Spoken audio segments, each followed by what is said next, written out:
I want to sincerely thank the committee chairman and its members for their diligence in convening this hearing.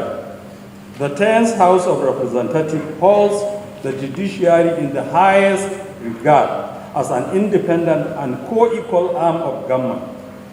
But the legislature is empowered to conduct investigation to aid lawmaking and oversight responsibilities.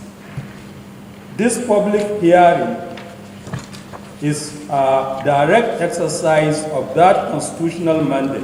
It affirms our commitment to check and balances, good governance, and the rule of law. As we deliberate today, we must be guided by the larger goal of enhancing justice delivery and strengthening institutional frameworks.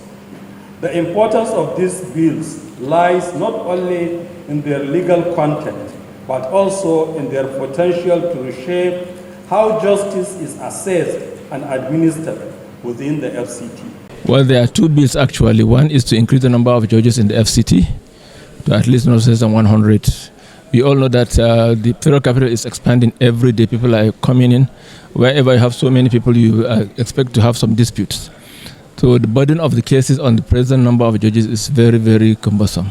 So we want to pass this legislation, which is also a constitutional amendment, so that we have more number of judges in the FCT to have less cumbersome cases on the judges this is presently.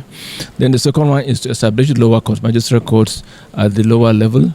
There's no law actually backing them. The law establishing them is an old one since 1960s. So there are so many conflicts of jurisdiction within the law presently. So we want to see where we can seamlessly apply these laws to our people.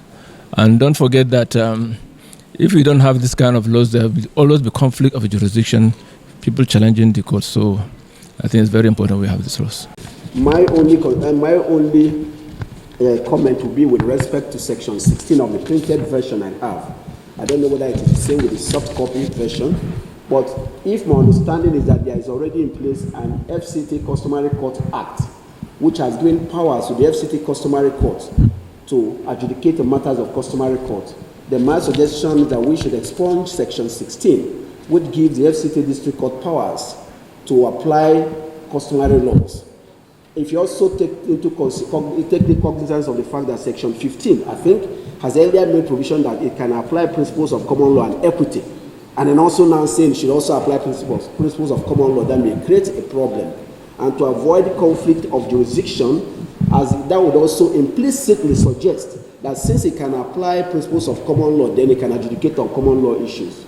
As an earlier provision has said it cannot adjudicate on common law issues, let us expunge that section that gives it power to apply customary laws, so as to not have a problem. Let it simply deal with issues of common law and the equity. Where there's a conflict, you should be able to resolve which of them to apply.